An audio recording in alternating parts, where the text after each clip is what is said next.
Imagine these scenarios. You need to fire a team member. You need to tell your investor you're running out of money. And you need to confront your co-founder about missing deadlines. These are crucial conversations. High stakes, strong emotions, and opposing opinions. And most founders completely botch them. They either avoid the conversation until it's too late, go in guns blazing, emotions high, and destroy the relationship, or get defensive and make it worse. There's a book called Crucial Conversations that teaches exactly how to handle these moments. I read it, and I'm gonna show you the one framework that changes everything, plus how to apply it to the 3 most common high-stakes conversations founders face. Let's break it down. These 3 elements define a crucial conversation. A crucial conversation has opposing opinions, strong emotions, and high stakes. Most people fail to have these productive conversations because they skip the very first needed step, which is to create safety. And safety is defined as having mutual purpose and respect for each other. Only when people feel safe with you can you then address the content.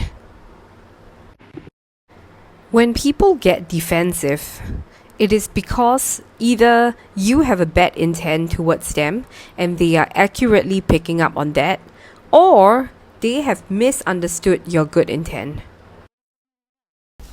You've been late to important meetings and are struggling to handle your caseload. I'm sorry, Maurice. I don't know what you mean. I was late today, but... Actually, you've been late rather frequently. There was the deposition last Tuesday and the motion hearing last Friday, and you left early on Monday. Way to watch my back, Fern. I understand. It's been difficult. With the new baby and all. Got it. No problem. Won't happen again. The authors of Crucial Conversations have studied skilled communicators and have observed that they use these 4 skills to build safety up front in a conversation. Number 1, they share their good intent.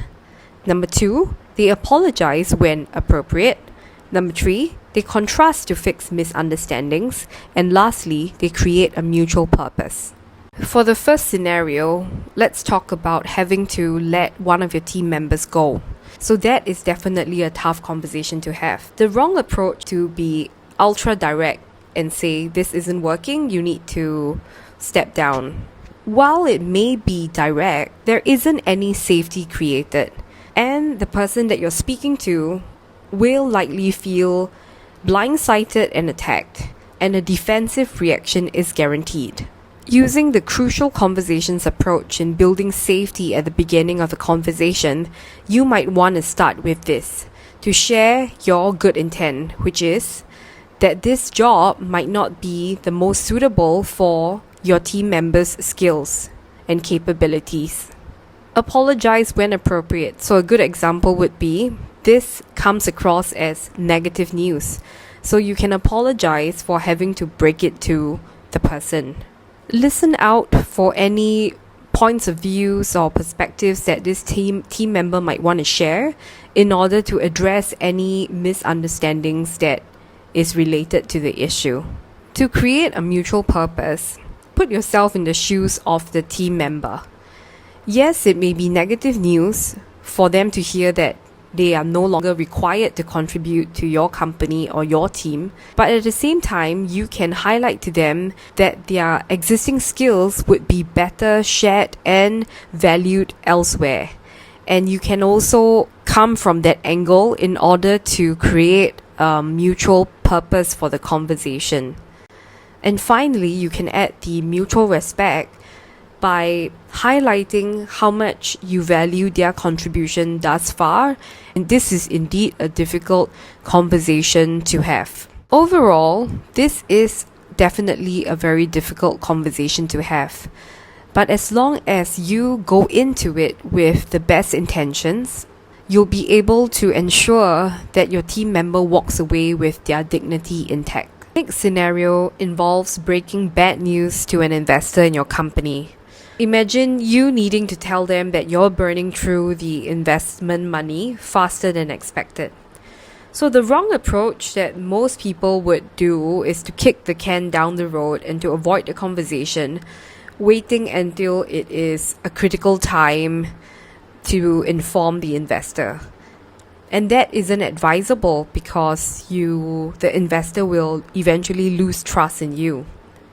Or taking a defensive approach, discounting any accountability you have for this current situation. Adopting the safety framework from Crucial Conversations, how you can approach this would be to lead with the facts instead of whatever stories that you have in your head.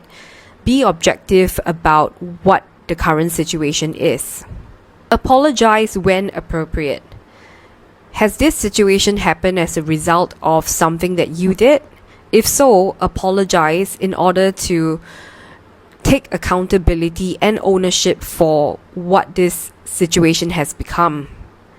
And also mention that the reason why you're bringing this up as soon as you learn about it is because of your respect for their investment in you. The next step would be to bring in the mutual purpose of the relationship that you have, which is to always put the company's best interest first. A bonus tip would be for you to brainstorm possible solutions to recover the cash before bringing the problem to the investor so that you can bring up some possible solutions to them to show that you're being proactive in addition to being transparent.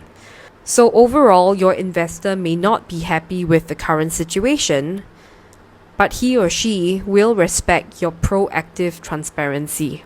Next, let's address a team performance issue. Imagine your co-founder consistently missing deadlines. You could either avoid the situation and silently stew in your anger and resentment, or you could be direct and blunt and say why didn't you meet the deadlines. Using the Crucial Conversations approach, always start off with your good intentions. And having good intentions includes giving the person the benefit of the doubt. With that in mind, be objective. Describe the situation as is without your own narrative adding color to what it is. So for example, instead of you assuming that your co-founder doesn't care about their work and their tasks and their deliverables, state the fact that they have missed how many deadlines in whatever duration you have. Now, to create safety. You're not here to accuse or point fingers or judge them, but rather you are genuinely curious about what is happening with them. Next, you can share your point of view, share your facts, tell your story. After sharing your story, ask for their insights and take on what you believe to be true. Then ask them for what they think is the truth and listen. This way, you can clear up any misunderstandings that you might have. After listening to their perspective, create a mutual purpose. And whenever you notice that safety is at risk, you should step out of the conversation to restore it. Listen more than you speak, talk tentatively, and listen to their perspective. This will allow you to understand the root cause instead of feeling self-righteous, and also reduce the chance of your co-founder being defensive. Crucial Conversations teaches dozens of techniques, but if you only remember one thing, please remember to create safety before content. Before you let someone go, deliver bad news, or address poor performance, ask yourself, do they know that I care about them and the issue? Do they feel safe being upfront and honest with me? If the answers are no to those questions, nothing you say will land well. The book goes much deeper on how to handle defensiveness, how to avoid silence or violence, all of that. The link is in the description. But this principle, safety first, content second, will change how your difficult conversations go. Please subscribe for more book breakdowns and communication strategies for entrepreneurs. Thank you for watching.